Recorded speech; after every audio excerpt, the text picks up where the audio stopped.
हिमायतनगर नगरपंचायत निवडणूक शेवटच्या टप्प्यात आली असून या हिमायतनगर शहरामध्ये शिवसेना शिंदे गटाचे उमेदवार नगराध्यक्षपदाचे उमेदवार रामभाऊ ठाकरे हे आपल्यासोबत आहेत. काय सांगाल दादा, आपल्या प्रचारात या ठिकाणी 2 मंत्र्याच्या सभा झालेल्या आहेत आणि शहरामध्ये काय वातावरण आहे आपल्या शिवसेनेचं? नमस्कार, मी राम ठाकरे, शिवसेना गटाचे शिंदे गटाचे शिवसेनेचे धनुष्यबाणाचे उमेदवार राम ठाकरे. मी अध्यक्षपदी माझी उमेदवारी आहे. तरी आता या ठिकाणी बोलायचं म्हणजे कसं, आम्ही विकासाच्या मुद्द्यावर बोलणार. माझे आमदार आहेत, नगरविकास मंत्री एकनाथ भाऊ शिंदे आहेत, आमची सरकार आहे. त्याच्यामधून मला जनतेने जर निवडून दिलं तर मी चांगला गावचा विकास करू शकेल. जे भकास समजा 10 ते 15 वर्षापासून आमची ग्रामपंचायत तर सोडून द्यावं, खेड्याची ग्रामपंचायत तरी बरी, म्हणजे अशी आमच्या इथल्या नगरपंचायती समजा अशी व्यवस्था झालेली आहे. तर मला वाटतं की जनतेने जर मला निवडून दिलं तर मी 100% या हिमायतनगर शहराचा कायापालट करू शकतो. प्रचाराला आता अवघा 1च दिवस राहिलेला आहे आणि या ठिकाणी भाजपाचे देखील तगडे उमेदवार आहेत, तुमच्यासमोर काँग्रेसचे उमेदवार आहेत. काय सांगाल तुम्ही?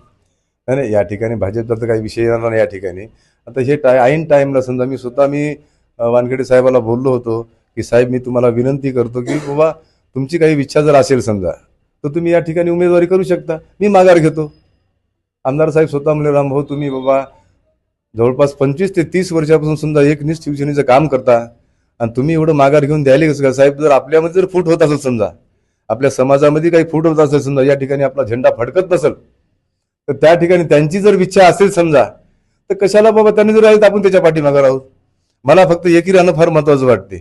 मी माझ्या यशाकरता मला माझं यश करावं किंवा माझ्या या ठिकाणी नगराध्यक्ष मी व्हावं, काहीतरी करावं असा विषय नाही. एकी राहूनच समजा या ठिकाणी आपण काहीतरी करू शकते, हे असा माझा उद्देश होता.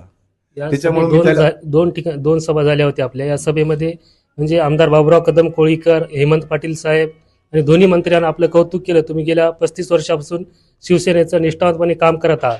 या उमेदवारांना संधी द्या असं मतदारांना आवाहन केलेलं आहे. तुम्ही काय आवाहन करता मतदारांना आज? नाही, मतदाराला तर मी एवढीच विनंती करतो की आता माझ्या मनामध्ये असं आहे की माझ्या हातातून काहीतरी हिमायतनगर शहराचा विकास घडावा. आतापर्यंत मी स्वतः नगरसेवक होतो फक्त. आता कडे मी नगरसेवक राहायचं, काँग्रेसचे आमदार राहायची, काँग्रेसची सत्ता राहायची आणि प्रत्येक वेळेस समजा काही समजा 4-2 लाख रुपयाचा निधी जरी असला समजा जाणीवपूर्वक सुद्धा माझ्या वार्डामध्ये मला देत नव्हते. म्हणजे कारण काय बाबा, म्हणजे जाणीवपूर्वक सुद्धा मला डावळत होते. आता या ठिकाणी माझं एकच आहे की माझे आमदार झाले, माझे हेमंत पाटील झाले समजा, असे काही वरची नेते मंडळी आहे समजा, 100% त्यांना माहीत आहे की याने या 20 वर्षापासून समजा पक्षासोबत आणि आमच्यासोबत कसा एकनिष्ठ राहिला आणि हेच माणूस आहे समजा. तर पैसे समजा या निधी जर आणून दिला समजा ती योग्य प्रकारे या ठिकाणी संपूर्ण शहराचा समजा यानं विकास करू शकते. आणि समजा तुम्हाला एक सांगतो की बाबा याच्यामधून समजा काही मला जर तुम्ही काही म्हणत असाल समजा तर 100% याच्यामधून मी 1 रुपया घेणार नाही. म्हणजे कारण काय, आता समजा जमायचे माझे दिवस गेले तर ज्यावेळेस मला जमायचं होतं त्यावेळेस मी दुर्लक्ष केलं. आता काय मला जमायची करायची इच्छा आहे? मला फक्त माझ्या समाजासाठी, माझ्या हिंदू समाजासाठी, सर्व हिमायतनगर शहराच्या संपूर्ण एकमेव विकासासाठी माझ्यासोबत तुम्हाला मी सांगतो जनता हे समजा, म्हणजे हे धर्म ते धर्म माझ्यापाशी नाही. मी प्रत्येक समाजाला लाडकी बहीण योजना सुरू केलेली आहे. शहरामध्ये 8,500 महिलांचं देखील मतदान आहे. तुम्ही काय आवाहन करता लाडक्या बहिणींना? लाडक्या बहिणीला माझी फक्त एकच विनंती आहे, तुम्हाला फक्त एकच सांगतो, प्रॉपर हिमायतनगरचा विषय सोडून द्या. लाडक्या बहिणीनं जर विचार केला समजा तर संपूर्ण महाराष्ट्राची तख्तापलट करू शकते. रामभाऊ ठाकरे समजा एक साधारण व्यक्ती आहे समजा, मला तर कधी कुठेही नेऊन बसू शकतात. त्याने आमदार कोळीकर साहेबांना लाडक्या बहिणी साथ मिळाली होती विधानसभा निवडणुकीमध्ये, तुम्हाला मिळेल का? 100% माझी आशा आहे. 100% त्यांनी मला सहकार्य करतील. 100%. नाही, मी निवडून आल्याच्यानंतर तुम्हाला मी सांगतो आमच्या इथे मंजूर झालेले काम तुम्हाला सांगतो. आता याच्यामध्ये कसं नवीन मुलींना समजा वसतिगृह 11 कोटीचा हे आहे, निधी आहे. आणि याच्यामध्ये तुम्हाला सांगतो परमेश्वर मंदिरामध्ये शिशुभीकरण 1 कोटी रुपयाचं आहे. आणि दुसरी गोष्ट म्हणजे उद्यानासाठी समजा 1 कोटी रुपये आहेत. लकडोबा मंदिराचे या मंदिरात समजा 40 लक्ष रुपये आहेत. म्हणजे असे भरपूर काम आहेत. टोटल या ठिकाणी जवळपास म्हणजे 20-21 कोटी रुपयाचा निधी आहे या ठिकाणी. आणि दुसरी गोष्ट म्हणजे कसं की आमची सरकार आल्याच्या नंतर ज्यावेळेस मी नगराध्यक्ष होईल समजा तर या ठिकाणी समजा जवळपास म्हणजे 65 कोटी रुपयाचा ड्रेनेज समजा या ठिकाणी संपूर्ण समजा म्हणजे नाल्या तुम्हाला दिसणार आहेत, संपूर्ण अंडरग्राऊंड तिला या ठिकाणी संपूर्ण मेन रस्ते जे आहेत समजा हिमायतनगर शहरामधले हे जवळपास म्हणजे 89 ते 90 कोटी रुपयाचे हे रस्ते आहेत. असा 100-150 कोटी रुपयाचा समजा या ठिकाणी हे निधी 100% समजा आमदार साहेबाच्या प्रयत्नातून व्हायला लागला.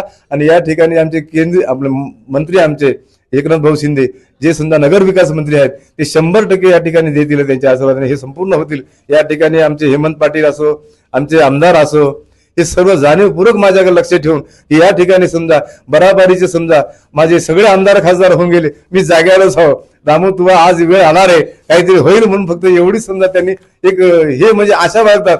आणि त्यांचं भरपूर सहकार्य आहे.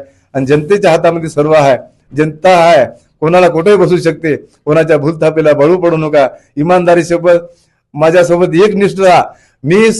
मी कधी कोणाच्या समजा विश्वासाला घात करणारा माणूस नाही.